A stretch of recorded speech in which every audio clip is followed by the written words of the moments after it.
From the North Slope at Prudhoe Bay in Arctic Alaska, they roll. Across the frozen tundra, over snow-covered mountains and icy rivers, 800 miles south to Valdez, the big trucks returning for supplies for the great Trans-Alaska Pipeline, which will bring vitally needed oil to energy-hungry America. Man, am I looking forward to a nice hot bath and a big, juicy steak. You can say that again, K4. Hey, gonna see you down at Joe's place, huh? There's a chick I'd like you to... Thanks, pal. But I'm taking a rain check on that. Gotta get up early for tomorrow's run. Okay, catch you on the flip-flop. That K4 sure is one hot shot. Yeah, but he's okay. Bad curve down the hill a ways. Better cool it, Mike. Right, hey, what's the matter? The brakes, they're not working. Try the emergency. It's no use, it's gone. We'll never make it. Oh, God!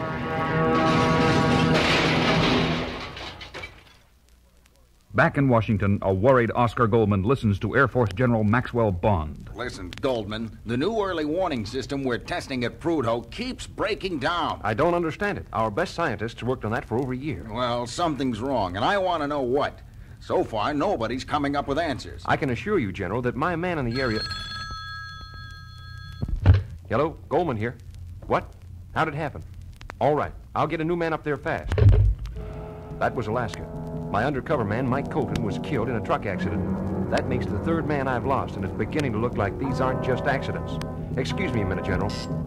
Miss Wilson, get Steve Austin over here fast. Yes, Mr. Goldman. I gotta leave. Keep me posted, Goldman. 1 hour later. And that's the story, Steve. Looks to me like it might be sabotage. I want you to get up there to Valdez and sign on as a truck driver. But you know how extreme cold affects me, Oscar. No problem. Rudy worked up a little gadget he can attach to your bionics in 30 minutes that'll keep you functioning in the coldest weather. Anyway, it'll still be summer up there for a little while.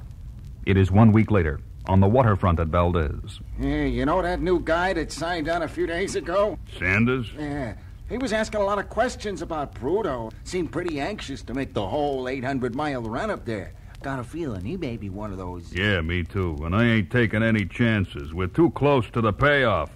I've arranged another little accident. Oh, fix the brakes? Nah, but when Sanders gets up about 100 miles from Prudhoe, he's going to make like a Boy Scout helping a little old lady cross the street. You handle this rig better than anyone I know, Sanders, and I know them all. It's nothing. Got a little practice in the service. Another few hours and we'll be at the Prudhoe base, and that's what I call... This is KY-17, KY-17, calling anyone. Come in, anyone. Let me take that. This is TR-7. What's the problem? Man, am I glad to hear you, TR-7. Rig slipped off the road. Driver injured. Where are you? About 100 miles south of Prudhoe, moving north. You're right on. Keep coming a couple of more miles and look for us on the right. Over and out. In the summer, this is pretty bad country to get stuck in. Yeah, I knew a guy that froze to death out here in an hour. Hey, I think I see something. Hey, that's it. About a quarter of a mile up. But as Steve pulls over toward the disabled truck, his keen eye catches sight of someone holding a gun on the other side of an apparently unconscious driver slumped over the wheel. Listen, Bill, don't get out. But what? Somebody with a gun. It's a trap. Hijacking? Out here? Just do what I say and stay down. Keep the motor running.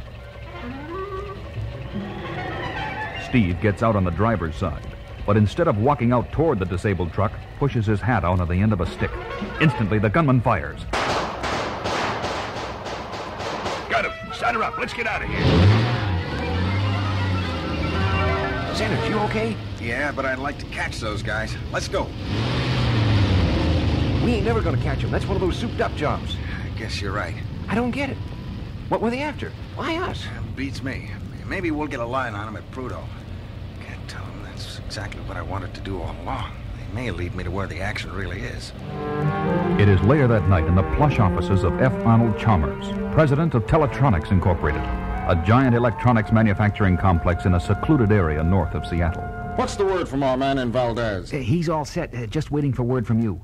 Then it's time to move. I got a $15 million investment to protect, and I'm not going to let that Computronics outfit get the final contract. The word is that General Bond is getting pretty fed up with them. Well, this time we're going to make it look like their system is so dangerous he'll cancel them and sign up with us. Wouldn't Computronics be surprised to know that Ramsey, the man in charge of their whole operation, is really working for us? Call Valdez and tell our operative to give the okay for the final move at Prudhoe. What exactly are you planning? The only thing left, the final convincer. There's going to be another accident, only this time the whole early warning system is going to blow up. Meanwhile, Steve had arrived at the Prudhoe base, found the truck used in the assassination attempt, and got a lead on the would-be killers. It is the next morning, and he is reporting to Oscar. And I think I'm onto something, Oscar. The guys who tried to gun me down on the road just finished meeting with the guy they called Ramsey. During the conversation, one of them made a phone call, came back and said something to Ramsey, and then he took off.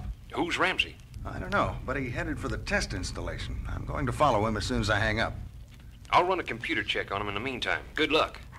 Borrowing a Jeep, Steve takes the road to the test base, located a few miles out. But just as he leaves... Blinky, did you see that guy in the Jeep? It's Sanders.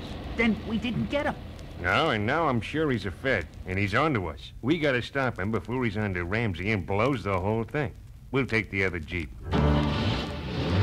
Meanwhile, Ramsey reaches the base, enters the small building housing the complex electronic and laser components which constitute the heart of the new early warning system. While his two assistants are busy monitoring incoming data, he moves quickly to the master control console and starts changing the dial settings.